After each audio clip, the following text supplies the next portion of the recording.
Hai, Assalamualaikum semua. Baru-baru ini berlaku satu kejadian kecemasan yang menimpa seorang kanak-kanak lelaki berusia hampir 2 tahun.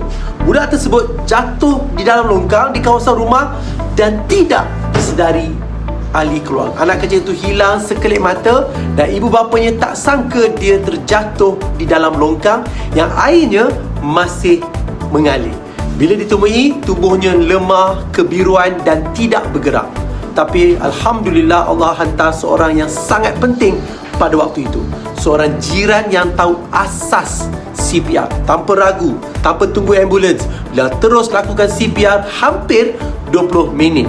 Dimaklumkan, akhirnya budak itu dapat diselamatkan kerana tindakan pantas seorang jiran. Alhamdulillah, nyawa anak itu dapat diselamatkan. Dalam keadaan begini, orang yang paling dekat dengan mangsa selalunya bukan doktor, bukan jururawat, bukan paramedik. Orang yang berada di tempat kejadian adalah kita, ibu, ayah, jiran dan orang awam.